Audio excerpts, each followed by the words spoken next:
Bonjour Thierry. Bonjour. Merci d'avoir accepté mon interview. C'est vraiment un honneur pour moi de te rencontrer. On va revenir ensemble sur ta carrière dans le doublage. Avant, est-ce que tu peux m'expliquer ce qui t'a donné envie de devenir comédien? Oh, c'est une longue histoire. En fait, lorsque j'étais enfant, je voulais être acteur complet de comédie musicale. Ok. Donc les premiers films que j'ai vus où il y avait de la danse, du chant, c'était les films de Fred Astaire. Et c'était un rêve. Donc un rêve que j'ai eu du mal à accomplir parce qu'en fait mon père ne voulait pas que je fasse de danse. D'accord. Donc si je vous raconte ma vie rapidement, j'ai pris des cours de danse en cachette. Ok. Billy Elliot, c'est ma vie. et voilà, et j'ai fait une école de comédie musicale où j'ai appris donc la comédie, le chant, les claquettes, la commedia dell'arte et donc la danse. Ok. Et j'ai commencé à travailler comme danseur-chanteur comédien. J'ai fait donc des spectacles musicaux, j'ai fait des émissions de variété, je dansais derrière les chanteurs. Ok, super. Et ça a été mes premiers pas en tant qu'intermittent. Ok. Et puis, à un moment donné, j'ai arrêté les spectacles musicaux et je me suis consacré à fond à la comédie. Et voilà. Ok. Et du coup, quand et comment le doublage est arrivé dans ta carrière de comédien? Le doublage. Le doublage, ça a été un accident, mais un heureux accident. Je jouais au théâtre Édouard VII, une pièce d'un auteur qui est mort maintenant, qui s'appelait Julien Barthès. Et donc je jouais au théâtre Édouard VII et une femme qui est ma marraine du doublage, qui elle aussi est décédée malheureusement, s'appelait Sylvie Fett. Sylvie Fett est venue voir un ami à elle qui jouait dans la pièce avec moi. Et à la fin de la représentation, on a échangé un peu. Elle m'a trouvé a priori assez bon acteur. En tout cas, elle a aimé ce que j'ai proposé et elle a pris mes coordonnées. Ok. Et 3 semaines plus tard, elle m'a appelé en me disant, voilà, je vais faire un casting, je vais faire passer des essais. Ah bon, des essais, c'est sur quoi? En doublage, sur un film, est-ce que vous voudriez venir? J'y suis allé, j'ai fait les essais, j'ai été pris. Le film est sorti. Pendant la sortie du film, il y a eu la grosse grève du doublage, c'était en 1993, une grève qui a duré 3 mois. Et après la grève, une fois que la grève était terminée, mon nom avait circulé pendant ce temps-là. Et tout le monde s'est demandé qui avait doublé l'acteur que j'avais doublé dans ce film qui a eu un franc succès, puisque ce film était Pulp Fiction. Ah oui. De quel pays tu sors? Quoi? C'est ton pays, ça quoi? Fais un effort, on parle quelle langue à quoi? Quoi? La langue, bougre de fiotte, est-ce que tu comprends ce que je dis? Oui. Alors, tu comprends ce que je dis? Oui. Décris-moi Marcellus Wallace, hein, de quoi il a l'air? Quoi? Dis quoi encore une fois? Et du coup, voilà. Donc c'était ton premier doublage? C'était mon premier doublage. Ah oui. Premier doublage, je rentrais chez moi tous les soirs, je pleurais parce que c'était très difficile, je ne comprenais pas ce qu'on me demandait. J'avais la chance d'avoir des amis, que des gens qui faisaient du doublage depuis des années et qui étaient vraiment très sympas. Et surtout mon partenaire principal qui était Michel Vignier, qui lui doublait Travolta. Et donc on a fait toutes nos scènes ensemble et il m'a donné énormément de conseils. Il me tapait sur l'épaule pour que j'attaque parce que je ne savais pas quand attaquer. Je ne connaissais rien au doublage. D'accord. Et donc voilà. Il nous faudrait des canonciers pour ces affaires-là. Y'a combien de mecs? 3 ou 4. En comptant notre gars? Pas sûr. Ah bon? On pourrait avoir affaire à 5 types. C'est possible. Faudrait des canonciers. Et puis en fin de compte, c'était pas si mauvais que ça apparemment, parce oui, non. parce qu'on a commencé à m'appeler, puis j'ai cessé de travailler dans les restaurants entre 2 pièces de théâtre ou 2 tournages. Voilà. Ok, génial. Je pense que personne ne se douterait que tu as commencé sur Pulp Fiction. Eh ben oui. J'avoue que je n'avais pas vu ce film, je l'avais jamais revu. D'accord. Et je l'ai revu il y a 5 ans. Et j'avoue que j'étais un peu surpris. Je me suis dit, ah, c'est pas mal quand même. Bon, il y a des choses que j'aurais fait encore mieux aujourd'hui, mais en tout cas, c'est. Oui. Pour une première expérience. Pas mal. Ouais. Depuis, tu as doublé un grand nombre d'acteurs dans des rôles différents. Dans la première série médicale à succès Urgence, tu doublais le docteur Peter Benton, interprété par Eric Lassalle. Comment se déroulait le doublage de cette série qui a duré quand même presque 15 ans? C'était un bonheur. C'était un bonheur parce que, bon, au début, c'était pas tout à fait le bonheur parce que moi, j'ai débuté vraiment juste après Pulp Fiction. On m'a mis sur Urgence, donc ça a été, c'était un peu compliqué. Mais pareil, là, il y avait des bons camarades, il y avait des gens qui assuraient déjà depuis des années le doublage. Eric Missoff, William Corinne, par exemple, que des camarades comme ça. Et en fait, c'était le bonheur parce qu'en fait, on était tout le temps, toute la journée ensemble. Ouais. Donc on enregistrait, on faisait les scènes tous ensemble. Donc si on était 7 ou 8 dans la scène, eh bien on piquait la place au micro. Et on s'amusait comme des fous, quoi. Ouais. Donc c'était très, très agréable. Appelez le bloc et demandez une salle. Docteur Benton, qu'est-ce que ça veut dire? J'ai écrit SG. Et par SG, vous voulez dire sonde gastrique, c'est bien ça? Oui. Et ici? Glucose à 5% et sérum physiologique. Alors il s'agit d'une perfusion? Oui, c'est ça, une perf. Dans la série Walking Dead, puis dans Fear the Walking Dead, tu doublais Lenny James dans le rôle de Morgan Jones, un rôle très important. Est-ce que tu t'es rapidement glissé dans la peau du personnage dans cet univers particulier?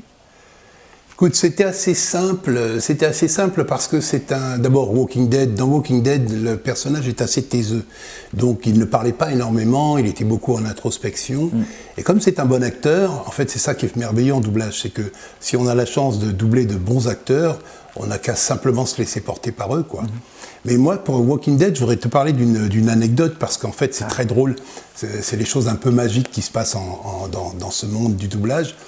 Le directeur artistique, qui est Benoît Dupac, m'appelle un jour et il me dit, écoute, là, c'est la fin de la première saison, il y a un personnage, il a un nom, il fait un petit oomph, donc il ne parle pas énormément, fin de saison, dernier épisode, mais à mon avis, je sens qu'il va revenir, tu ne voudrais pas venir le faire parce que tu serais formidable dessus. Ok, j'y vais, je fais mon oomph. La saison d'après, donc on voit que le personnage est installé, il arrive. Mais vous devez être au courant pour les morts. Oui, j'en ai vu un paquet. Dans la cour de l'hôpital, empilés dans des camions. Non, pas ceux qui ont été abattus. Ceux qui restent, les rôteurs. Comme celui que j'ai tué aujourd'hui. Il vous aurait déchiqueté pour vous dévorer ou il vous aurait arraché un morceau de chair. Et ce qui est intéressant, c'est que dans Walking Dead, il était très taiseux, donc il ne parlait pas énormément. Il quitte Walking Dead, il va dans Fear the Walking Dead, et là il devient le rôle central. Et là, il n'arrête pas de raconter sa vie, quoi. Et il vit des belles histoires. Donc c'était génial. Et ce qui était génial, c'est de travailler sous la direction de Benoît Dupac, qui est un très bel acteur, mais en plus un très très bon DA. Donc travailler avec lui, c'était... en fait, c'était un garçon qui travaille de façon... très agréable, c'est tout le temps la déconnade, on travaille sérieusement, mais on déconne en même temps, et on est détendu, et du coup, on peut donner que le meilleur de nous-mêmes. Donc voilà, du bonheur, du bonheur. On t'embrasse, Benoît. Ah, oui, Benoît, on t'embrasse. La tour est plus protégée jusqu'à la tombée de la nuit. Peut-être, mais on n'a pas le droit à l'erreur, et on n'est pas prêt, là. Luciana a convaincu le groupe d'Arnaud de nous suivre. Avec le tien, le reste du nôtre et eux, ça suffira. Tu rêves? Faudrait qu'on soit beaucoup plus. On peut trouver d'autres gens. On doit agir maintenant. Fallait prendre une décision. T'es la bienvenue si tu veux te joindre à nous, mais je comprendrai si tu veux pas. Dans la série Brooklyn Nine-Nine, tu doubles l'acteur André Broger dans le rôle du capitaine Ray Holt. À quoi ressemble le doublage sur cette série? Alors le doublage sur cette série, c'est un peu spécial, parce que Brooklyn Nine-Nine, c'est une série bien déjantée, bien sûr. Le patron, donc le personnage que je doublais, est un personnage qui a été muté dans le commissariat parce qu'il a fait son coming out. Et il arrive dans une équipe, il a une équipe de bras cassés. Donc c'était pas évident parce qu'en fait, chacun était dans son énergie de déconnade, c'est-à-dire celui qui ferait le plus de conneries. Et mon personnage essayait de rester toujours, devait rester toujours avait un code de jeu qui était très très droit. Et c'était pas évident. C'était pas évident parce que parfois je me faisais avoir par l'énergie des camarades. Comme on enregistrait en plus ensemble, c'était pas simple quand même. Mais on s'est bien marré. Oui, je me suis beaucoup amusé. C'était cool. J'aimerais tant pouvoir parler quelques heures encore de ta brosse. Malheureusement, de pressantes affaires de police m'attendent. Regarde-toi, mon grand, le travail, toujours le travail. Où est passé mon grand frère autrefois si amusant? Amusant? Je n'ai jamais été amusant, retire ça! Je suis sûr qu'elle ne pensait pas à mal, monsieur. Tu doublais très régulièrement l'acteur Lance Reddick, que tu as doublé notamment dans les séries Sur Écoute, Fringe, ou plus récemment dans Resident Evil, et au cinéma dans la saga John Wick. Est-ce que c'était un acteur que tu aimais particulièrement retrouver? C'est un acteur que j'aimais beaucoup retrouver. Pourquoi? Parce que d'abord, il était très prolifique. Donc, Il tournait énormément. Du coup, je travaillais énormément grâce à lui. Et puis surtout, il avait une personnalité, une façon de jouer qui était, il était très straight comme ça, très serré, avec un ton hyper lapidaire, ce qui n'est pas du tout mon énergie. Donc moi, ça me demandait de vraiment composer quelque chose. Et du coup, chaque fois que j'allais le doubler, j'avais le sentiment que j'allais travailler, quoi. Vraiment, mais travailler au vrai sens du terme. Donc c'était agréable. Et puis il a tourné des très jolis projets. Donc oui, c'était bien, c'était bon. Ce chien qui t'a mordu, il était malade. Umbrella était en train de tester un médicament du nom de Joy. Il était... peu importe. Ce traitement, avec une dose suffisante, il peut transmettre ce qu'on appelle le virus T. Et c'est quoi ce virus? Un genre de Covid? Celui-ci change les cellules de ton corps. La série des acteurs que tu doubles très régulièrement, il y a Giancarlo Esposito, tu as doublé entre autres dans les séries Once Upon a Time, dans les séries Breaking Bad ou encore The Boys. Comment se passent tes doublages sur cet acteur? Est-ce que là c'est plus facile pour toi au niveau de son énergie?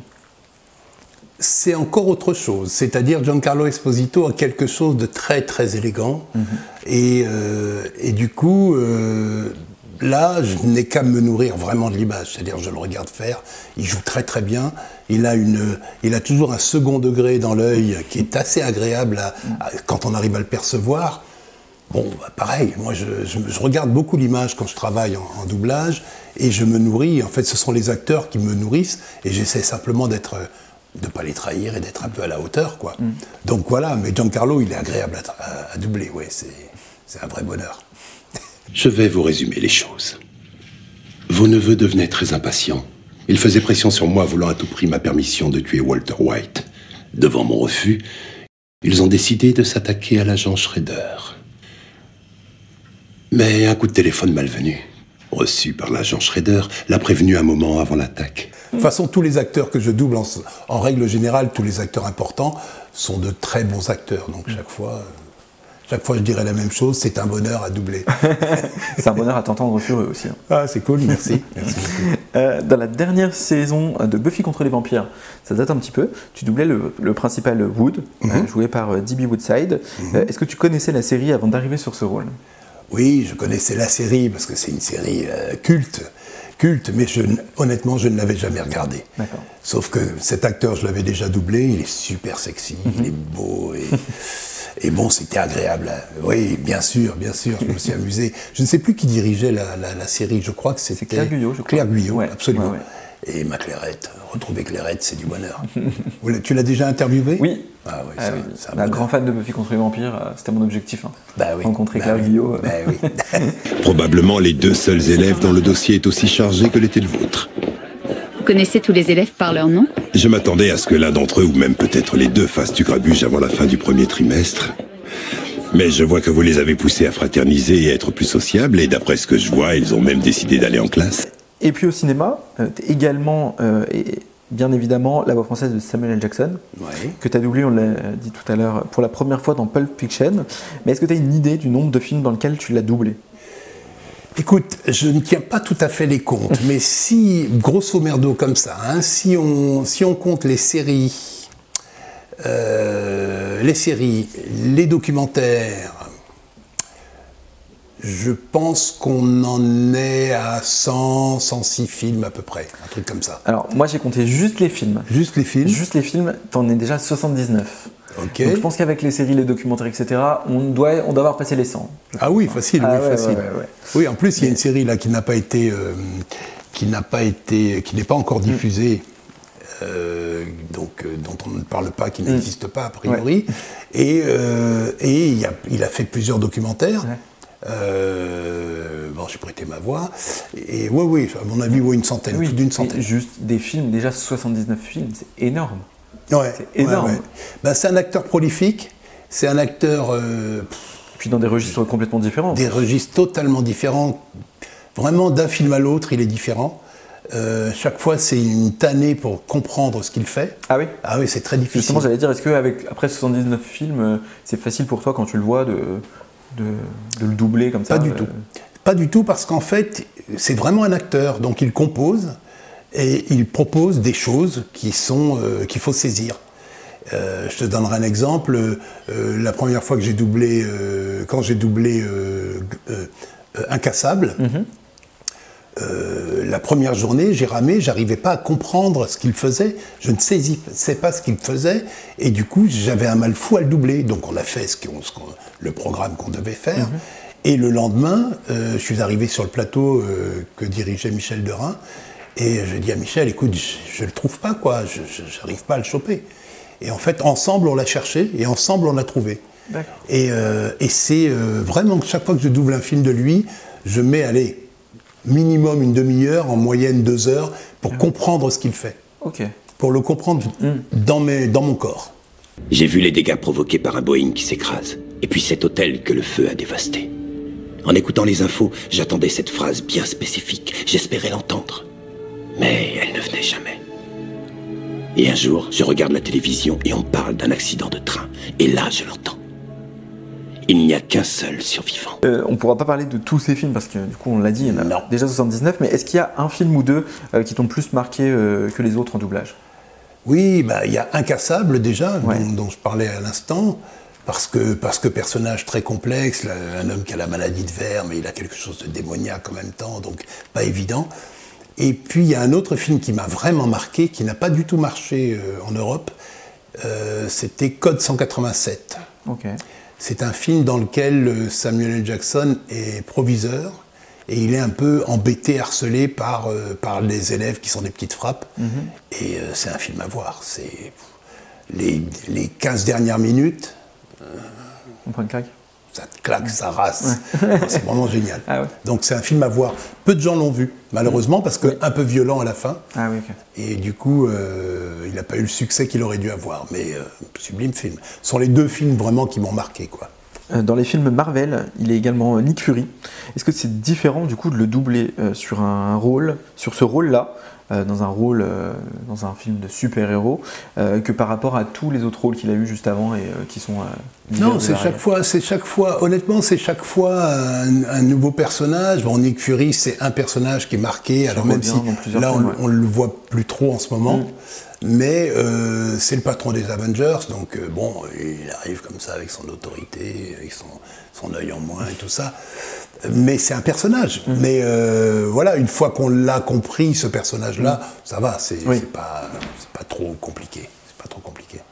Et vous n'avez même pas hésité. Je viens de passer une longue journée. Genre le long voyage vers la nuit. Alors expliquez-moi en quoi vous pouvez vous rendre utile. Regardez-moi dans l'œil et dites-moi que vous allez le débrancher. Vous ne me dirigez pas. En fait, je ne dirige plus personne. Je ne suis qu'un vieillard. Un vieillard qui vous apprécie beaucoup. Il y a encore énormément d'acteurs, dont la voix française, dont Wesley Snipes dans la saga Blade, Tony Todd dans les films Destination Finale, ou encore celle de Forest Whitaker. Quel est l'acteur avec qui tu te sens le plus à l'aise en dehors de Samuel L. Jackson? Forest Whitaker. Forest Whitaker, j'aime beaucoup son énergie, il a quelque chose de beaucoup plus... très posé, et en même temps, il a quelque chose de très intéressant dans son jeu, c'est qu'en fait, souvent, physiquement, il joue le contraire des intentions qu'il donne. Et c'est très intéressant, pour moi, acteur, c'est très intéressant de chercher et d'essayer de comprendre ça. Et entre autres, dans la grosse série Godfather of Harlem, où il fait le parrain d'Harlem, il y a eu 3 saisons, donc 30 épisodes de cette série, et il est génialissime. Il est génial. C'est un très bel acteur, j'adore le doubler. J'adore. On a réussi l'impossible. On a fait bosser ensemble des types qui se détestent. C'est un exploit. Ce truc peut foutre en l'air notre arrangement. Alors débrouille-toi pour contrôler tes hommes. Ouais.